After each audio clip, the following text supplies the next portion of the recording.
అందరికీ నమస్కారం. శ్రీ మాత్రే నమః. ఓం నమ శివాయ. ఓం శ్రీ సాయిరామ్.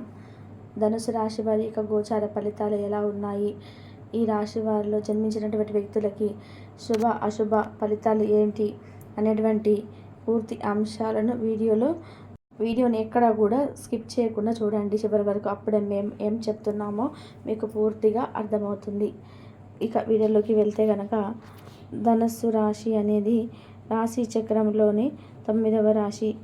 మూలా నక్షత్రం 1, 2, 3, 4 పాదములు, పూర్వాషాఢ 1, 2, 3, 4 పాదాలు, ఉత్తర ఆషాఢ 1వ పాదంలో జన్మించిన వ్యక్తులని ధనుసు రాశిగా పరిగణిస్తూ ఉంటారు. ఇక ధనుసు రాశి అంటే రాశ్యాధిపతి వచ్చేసి గురువు లేదా బృహస్పతి. ఇక ధనుసు రాశి వారి యొక్క వ్యక్తిత్వాన్ని పరిశీలించినట్లయితే కనుక, ఈ రాశిలో జన్మించినటువంటి వ్యక్తులు చాలా మంచివారు. అంతేకాకుండా ఎక్కువగా దాన ధర్మాన్ని చేయడానికి ఇష్టపడుతూ ఉంటారు. దాన ధర్మం చేయాలి అనేటువంటి ఆలోచన అధికంగా ఉంటుంది ధనుసు రాశి వారికి. నిజానికి ఈ రాశిలో జన్మించిన వారికి క్షమా గుణం కూడా అధికంగా ఉంటుంది. తెలిసి తెలియక ఎవరైనా ఏదైనా పొరపాటు చేస్తే క్షమించేటువంటి గుణం అధికంగా ఉంటుంది ఈ రాశి వారికి. ఈ రాశిలో జన్మించినటువంటి వ్యక్తుల యొక్క వాయిస్ చాలా బాగుంటుంది, గంభీరంగా ఉంటుంది. అలానే వీరు నాయకత్వమైనటువంటి లక్షణాలను కలిగి ఉంటారు. అంటే పొలిటీషియన్స్ వంటివి లక్షణాలను ఎక్కువగా కలిగి ఉంటారు ధనుసు రాశి వారు. ధనుసు రాశిలో జన్మించినటువంటి వ్యక్తుల స్వభావం చాలా మంచిది. మూగ జీవులకి కూడా లేదా ఆకలితో ఉండేటువంటి వ్యక్తులను కానీ చేరదీయటంలో ఈ రాశి వారు చాలా ముందుంటారని చెప్పుకోవచ్చు. ఇక ఈ ధనుసు రాశి వారికి మార్చి 16వ తారీఖు ఆదివారం రోజు మధ్యాహ్నం 2:50 తర్వాత గోచారం ఎలా ఉంది అంటే, వీరికి ఆ సమయంలో ఒక శుభవార్త అనేది తెలుస్తుంది, ఒక అశుభం కూడా తెలుస్తుంది. మరి ఈ రాశిలో జన్మించినటువంటి ప్రతి ఒక్కరికి కూడా ఇలానే జరుగుతుందా లేదా ఒక్కొక్కరికి ఇలా జరుగుతుందా అంటే 100% ప్రతి ఒక్కరికి ఇలాగనే జరుగుతుంది. కానీ అంటే ఖచ్చితంగా కర్మానుసారాలను అనుసరించి కొన్ని మనం శిక్షలను కూడా అనుభవించవలసి ఉంటుంది. అంటే మన కర్మ ఎప్పుడైతే మనం మంచి చేస్తామో ఇతరులకి, అప్పుడు మనకు మేలు జరుగుతుంది. ఎప్పుడైతే ఇతరులకి చెడు చేస్తూ ఉంటామో అప్పుడు మనకి చెడు జరుగుతుంది. అలా అయితే ఈ రాశిలో జన్మించినటువంటి వ్యక్తులు అందరికీ కూడా మంచిని చేయాలి అనేటువంటి ఆలోచన భావం అధికంగా ఉంటుంది ధనుసు రాశి వారికి. నిజానికి ఈ రాశిలో జన్మించినటువంటి వ్యక్తులు అసలు దేనికి కూడా భయపడరు. చాలా అంటే చాలా ధైర్యవంతులు. ధైర్య సాహసాలతోనే ముందుకు సాగిపోయేటువంటి వ్యక్తులు. ఇక ఈ యొక్క అంటే ఎంతో పవిత్రమైనటువంటి రోజు ఆదివారం రోజున ఎవరైతే సూర్యుడికి ఆర్ఘ్యాన్ని సమర్పిస్తారో ధనుసు రాశి వారు, వారికి ఉండేటువంటి కష్టాలు దరిద్రాలు ఖచ్చితంగా తొలగిపోతాయి. అదృష్టం 100% కలిసి వస్తుంది. కనుక ఈ యొక్క ధనుసు రాశి వారు సూర్యుడికి ఆర్ఘ్యాన్ని సమర్పించడం మర్చిపోవద్దు. అలానే మరి ఈ రాశి వారికి మధ్యాహ్నం తర్వాత 2:55 తర్వాత ఏం జరుగుతుంది అంటే గనక, ధనుసు రాశి వారికి ఏం జరుగుతుందంటే, ఈ రాశిలో జన్మించినటువంటి వ్యక్తులకి ఈ యొక్క అంటే ఒక వినూత్నమైనటువంటి పని అనేది విజయవంతం అయ్యింది అని చెప్పి మీకు ఒక ఫోన్ కాల్ రావడం జరుగుతుంది. వినూత్నంగా ప్రయత్నించినటువంటి ఒక పని, ఎప్పటి నుండో ఎదురు చూస్తున్నటువంటి ఒక పని పూర్తి కాబోతుందని చెప్పేసి ఎప్పుడైతే అనుకుంటూ ఉన్నారో అప్పుడు మీరు సమస్య అనేది తొలగిపోతుంది. మీకు ఏదైతే సమస్య ఉందో అది 100% కూడా అంటే తొలగిపోతుందని చెప్పుకోవచ్చు. ఇక ధనుసు రాశి వారికి జీవితంలో విజయం అనేది ఎప్పటి నుండో ఎదురు చూస్తున్నప్పటికీ కూడా అంటే కొంచెం బాధపడుతూ ఉంటారు కదా, అలాంటి వ్యక్తులకి ఈ సమయంలో అనుకూలంగా ఉంటుందని చెప్పుకోవచ్చు. గోచార ఫలితాలు అనుకూలంగా ఉన్నాయి, శుభప్రదంగా ఉంటుంది. గోచారం చాలా అనుకూలంగా అద్భుతంగా ఉందని చెప్పుకోవచ్చు. అదే విధానంగా ఈ రాశిలో జన్మించినటువంటి వ్యక్తులకి తప్పకుండా ఈ సమయం చాలా అనుకూలంగా ఉంది. అనుకూలమైనటువంటి ఫలితాలు కూడా ఉన్నాయి. అయితే ఈ రాశుల వారికి శుభవార్త అనేది ఖచ్చితంగా వస్తుంది.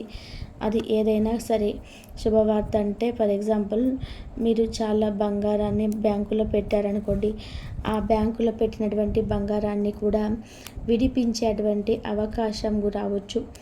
అలానే వీరు ఎప్పటి నుండో ఎదురు చూస్తున్నటువంటి ఒక పని పెండింగ్లో పడి ఉంది అని బాధపడుతూ ఉన్నారో ఆ పని ఈ రోజుతో పూర్తయ్యే అవకాశం అయితే ఉంటుంది.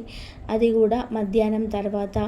అంతేకాకుండా ఎప్పటి నుండో మన సమస్యలన్నిటివి అధికంగా ఉన్నాయని లేదా సమస్యలు ఎక్కువగా ఉన్నాయని బాధపడుతూ ఉన్నవారు, అలాంటి వారు కూడా మీరు అంటే సమస్యలు కూడా ఈ సమయంలో తొలగిపోయి సంతోషంగా కుటుంబంతో ఆనందంగా గడుపుతారని చెప్పుకోవచ్చు. ఇక అంతేకాకుండా మీ జీవితంలో ఉండేటువంటి మొట్టమొదటిది అంటే ఏదైతే సమస్య మిమ్మల్ని ఎక్కువగా వేధిస్తూ ఉందో ఆ సమస్య సైతం తొలగిపోతుంది. ఇలానే ప్రతి సమస్య కూడా తొలగిపోతుంది ధనుస్సు రాశి వారికి. ఇక ఈ రాశిలో జన్మించినటువంటి స్త్రీలకి పుట్టింటి నుండి శుభకార్యం అందుతుంది. అంతేకాకుండా ఈ రాశిలో జన్మించినటువంటి వ్యక్తులకి ఆస్తిపై ఎక్కువగా అవగాహన ఉంటుంది. ఆస్తి ఎక్కడ ఏ విధంగా ఒక ఆస్తి ఉందనుకోండి, ఆస్తి ఏదో ఒక రకం సమస్య అంటే ఏదో ఒక చిక్కులో పడి ఉందో ఆ సమస్య తొలగిపోతుంది. ఆస్తి మీ సొంతం అవుతుంది. ఆస్తి పరంగా మీరు ఏదైతే సమస్యను అనుభవిస్తున్నారో ఆ సమస్య కూడా తొలగిపోయి ఆ యొక్క గొడవలలో కూడా మీరే విజయాన్ని అంటే అందుకుంటారని చెప్పుకోవచ్చు. అంటే ఆస్తి తగాదాలు సైతం తొలగిపోతాయని అర్థం. ఇక అదే విధంగా ఈ రాశిలో జన్మించినటువంటి వ్యక్తులకి గోచారం అనేది చాలా అంటే చాలా శుభప్రదంగా లాభదాయకంగా కనిపిస్తూ ఉంది.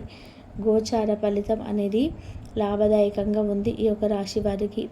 కనుక మార్చి 16వ తారీఖు ఆదివారం రోజున మధ్యాహ్నం 2:50 తర్వాత మంచిగా కలిసి వస్తుంది అని ఇంకా దూర ప్రయాణాలు చేయవచ్చు. తూర్పు దిక్కు ప్రయాణాలు ఎక్కువగా కలిసి వస్తాయి.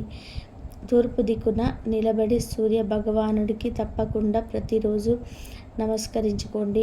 ఇలా చేస్తే ఖచ్చితంగా సమస్యలన్నిటివి తొలగిపోతాయి. ధనుసు రాశి వారికి మనసులో ఉన్నటువంటి కోరిక కూడా నెరవేరుతుంది. కాబట్టి ధనుసు రాశి వారికి మార్చి 16వ తారీఖు ఈ విధంగా ఉంటుంది. కాబట్టి మార్చి 16వ తారీఖు ఆదివారం రోజున ధనుసు రాశి వారికి మధ్యాహ్నం 2:50 తర్వాత ఎలా ఉంటుందనేది అన్ని విషయాల్లో కూడా మీకు చక్కగా శుభప్రదంగా ఉంటుంది. అన్ని విషయాల్లో మేలు మాత్రమే కలుగుతుంది. దోషంలు అనేవి కూడా ఈ రోజున సంఘటనల నుండి ఈరోజు ఎటువంటి సంఘటన పరిస్థితి కూడా దరి చేరకుండా ఉండాలంటే మాత్రం ఈరోజు మీరు తప్పకుండా మరి దోష నివారణ పరిహారం చేసుకోవాలి. 2 నల్ల పసుపు కొమ్ములు తీసుకొని ఒక ఎరుపు రంగు వస్త్రంలో చుట్టి మూటగా మీ దగ్గర ఉంచుకోవాలి. ఇలా చేస్తే ఎటువంటి హాని అనేది జరగకుండా ఉంటుంది. ఎవరి వల్ల కూడా నరదిష్టి కూడా తగలకుండా ఉంటుంది. ఇక సంగీత సాహిత్యాల కళ ఆదరణ పొందుతారు. ఆర్థికంగా ఉత్సాహంగా పనిచేయగలుగుతారు. ఎంతో దూర ప్రయాణాలు బాగా కలిసి వస్తాయి. సత్సంబంధాలు నెలకొంటాయి. మంచి నిర్ణయాలు తీసుకోవడంలో నైపుణ్యాన్ని ప్రదర్శించడం మీరు జరుగుతుంది. కోర్టు వ్యవహారాలు అయితే అనుకూలంగా సాగుతాయి. వివాదాలకు దూరంగా ఉండడం మంచిది. ఆలోచించి నిర్ణయాలు అయితే తీసుకోవాలి. ఈరోజు ఖర్చులు పెరుగుతాయి. తలపెట్టిన పనులు పూర్తవుతాయి. కళాకారుల గుర్తింపు లభిస్తుంది. ఆధ్యాత్మిక సాంస్కృతిక కార్యక్రమాలకు హాజరవుతారు. కుటుంబంతో సంతోషంగా గడిపే అవకాశాలు అయితే కనిపిస్తాయి. పెద్దల సలహా పాటిస్తారు. బంధుమిత్రులతో పనులు నెరవేరుతాయి. ఇంటికి కావలసిన వస్తువులు తెస్తారు. ఇక ఉద్యోగస్తులకైతే మంచి రోజుగా ఉంటుంది. దీని వలన మంచి పొదుపు చేయగలుగుతుంటారు. అందరి సహాయం కూడా లభిస్తుంది. ఆధ్యాత్మిక సాంస్కృతిక కార్యక్రమాల్లో శుభకార్యాలకు కూడా హాజరవుతారు. నలుగురిలో గుర్తింపు పొందే మాత్రమే చేయడానికి ఇష్టపడుతుంటారు. ఈ రాశి వారి స్నేహితుల రాకతో ఖర్చులు పెరగవచ్చు. దానిలా పెంపొందించడం చాలా అవసరం. దూర ప్రయాణాలు వాయిదా పడతాయి. ఇంకా వ్యాపారంలోని లాభసాటిగా కొనసాగుతుంది. ఈరోజు రాశివారు మాత్రం ఆర్థిక పరిస్థితి సంతృప్తికరంగా ఉండాలంటే కావలసిన డబ్బు చేతికి అందాలంటే మాత్రం మరి దీని కొరకు దోష నివారణ పరిహారం చేసి ఉంటుంది. అప్పుడు మాత్రం ఆదాయం మెరుగుతుంది. రాశి తగాదాలు పరిష్కారం అవుతాయి. ఒప్పందాలు ఫలిస్తాయి. భాగస్వాములతో చర్చించాలనుకున్న నిర్ణయాలు అనుకోగలుగుతారు. విద్యార్థులకు శ్రమ తగిన ఫలితాలు అందుకుంటారు. ఉద్యోగస్తులకి పని భారం తగ్గుతుంది. పై అధికారులతో స్నేహంగా ఉండడం వలన మరి ప్రమోషన్ పొందే అవకాశం కూడా ఉన్నాయి.